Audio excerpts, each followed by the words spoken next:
தெய்வங்களை உணரும் ஆன்மீக பயணத்தில் இன்று நாம் தரிசிக்கும் கோவில் பிரசித்தி பெற்ற ஆலயம் மடப்புரம் பத்திரகாளி அம்மன் திருக்கோவில். சிவகங்கை மாவட்டம் திருப்புவனத்திற்கு அருகில் இருக்கிறது மடப்புரம். இங்கு வளைந்தோடும் வைகை கரையின் விளிம்பில் ஆக்ரோஷமாக அவதாரமாக நிற்கிறார் பத்ரகாளி. ஒரு பிரளய காலத்தில் மதுரை மாநகரை வெள்ளம் சூழ்ந்தபொழுது மதுரையை ஆட்சி செய்த மீனாட்சி மதுரையின் எல்லையை காட்ட சொல்லி சிவனை வேண்டினார். அப்போது ஆதிசிவன் பாம்பு வடிவில் தோன்றி மதுரையின் 4 புறத்திலும் தன் உடலால் வளைத்து காட்டினார். அப்பொழுது பாம்பின் படமும் அதன் வாளும் ஒன்றை ஒன்று தொட்டுக்கொண்டு நின்ற இடம்தான் படப்புறம் எனப்பட்டது. இது காலப்போக்கில் மருவி மடப்புறமாக ஆனது. ஒருமுறை பார்வதியை அழைத்து கொண்டு வேட்டைக்கு கிளம்பிய சிவபெருமான் மடப்புறம் பகுதிக்கு வந்தார். காடு மிகவும் பறந்து கிடந்தது. இதற்கு மேல் உன்னால் வர முடியாது தேவி, அதனால் நீ இங்கேயே இரு, நான் மட்டும் வேட்டையாடி விட்டு வருகிறேன் என்று பார்வதியிடம் சொன்னாராம். அந்த அடர்ந்த காட்டு பகுதியில் நான் மட்டும் தனியே இருப்பது எப்படி என்று பார்வதி கேள்வி எழுப்ப ஐயனாரை அழைத்து பார்வதிக்கு துணையாக வைத்து விட்டு போனாராம் சிவபெருமான். அப்பொழுது பார்வதி, இந்த இடத்தில் நான் இருப்பதால் இந்த ஸ்தலத்துக்கு ஏதாவது சிறப்பை கொடுக்க வேண்டும் என்று கேட்க, இந்த இடத்திலிருந்து 3 மைல் தொலைவில் இருக்கும் வைகை ஆற்றில் நீராடுபவர்களுக்கு காசியில் நீராடியதை காட்டிலும் கூடுதலான புண்ணியம் கிடைக்கும் என்று வரம் கொடுத்தாராம் சிவபெருமான். அதன் பின்புதான் மடப்புரத்தில் காளி வடிவில் தங்கினாள் சக்தி. காளிக்கு துணையாக இருந்த ஐயனார் அடைக்கலம் காத்த ஐயனாராக இங்கே ஆட்சி செலுத்தினாலும் சக்தியின் வடிவமாக நின்று கொண்டிருக்கும் பத்திரகாளிக்கு தான் பிரதான வழிபாடு. சிவபெருமான் அருளிய வரத்தின்படி மடப்புறத்திலிருந்து 3 மைல் தொலைவுக்குள் வைகையில் நீராடுபவர்களுக்கு காசியில் நீராடியதை காட்டிலும் கூடுதலான புண்ணியம் கிடைக்கும் என்ற நம்பிக்கை இன்றும் தொடர்கிறது. காசு பணம் செலவு செய்து காசிக்கு போக முடியாதவர்கள் மடப்புறத்தை ஒட்டியுள்ள திருப்புவனத்திற்கு வந்து தங்களின் முன்னேற்றங்களுக்கு காரியங்கள் செய்து புண்ணியம் சேர்த்து கொண்டு போவது என்றும் நடக்கிறது. கோவில் வளாகத்துக்குள் வெட்ட வெளியில் கூரை இல்லாமல் நாக்கை துருத்தியபடி ஆக்ரோஷமாக நிற்கிறாள் பத்திரகாளி. காளியின் 2 பக்கமும் பிரம்மாண்டமாக 2 பூதங்கள் 13 அடி உயரம் கொண்ட காளியின் தலைக்கு மேல் ராட்சச குதிரை ஒன்று தாவியபடி நிற்கிறது. காளியை மனமுருகி வேண்டி நின்ற பக்தர் ஒருவர், எந்த நேரமும் உனக்கு பக்கத்திலேயே இருக்க எனக்கு வரம் கொடுக்க வேண்டும் என்றாராம். அவரது பக்தியை மெச்சிய காளி அவரை குதிரையாக மாற்றி தனக்கு நிழல் தரும் குடையாக வைத்து கொண்டாராம். தன்னை நாடி வரும் பக்தர்களை தாமதமின்றி காப்பாற்ற ஆயத்த நிலையில் காளியின் வலது கையில் திரிசூலம், அநீதியை அழிக்க திரிசூலம் ஏந்தி நிற்கும் காளி அழித்தவற்றை மீண்டும் எழவிடாமல் எரித்து சாம்பலாக்குவதற்காக தலையில் அக்னி கிரீடத்தை சுமந்து நிற்கிறாள்.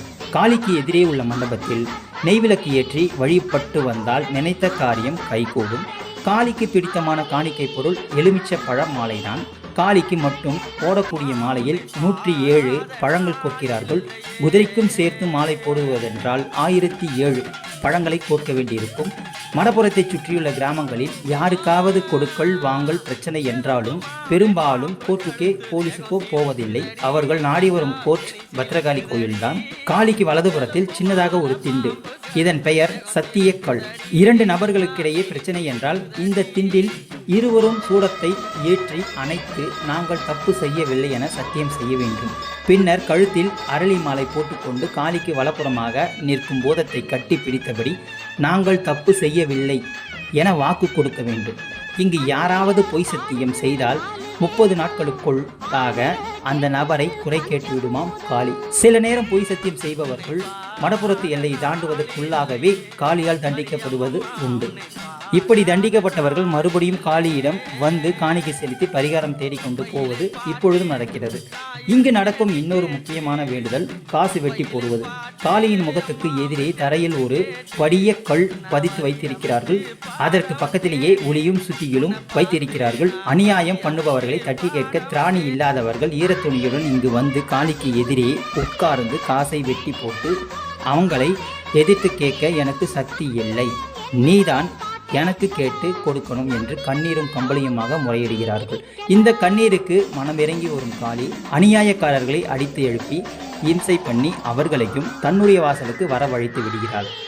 காளிக்கு பின்னால் பிரகாரத்தில் வேப்பமரம் ஒன்று உண்டு. இதற்கு தெய்வ சக்தி இருக்கிறது. நீண்ட நாட்களாக திருமணம் தடைபட்டு நிற்கும் பெண்கள் இந்த மரத்தின் மடியில் மஞ்சள் தாலியை கட்டி வழிபட்டால் திருமண தடைகள் நீங்குகின்றன.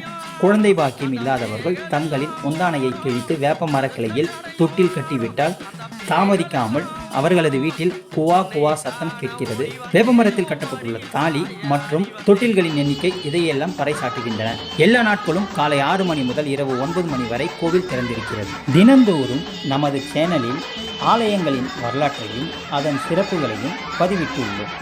அதேபோல் இன்று பதிவிட்டுள்ள மடப்புரம் பத்ரகாளியம்மன் வரலாற்றையும் அதன் சிறப்புமிக்க பெருமைகளையும் இந்த ஆடி மாதத்தில் நீங்கள் பார்த்து அவற்றின் மகிமைகளை உணர்ந்து வாழ்வில் எல்லா வளங்களும் சுகங்களும் பெற்று வாழ இந்த மடப்புரம் பத்ரகாளியம்மன் அருள் கிட்டட்டும்.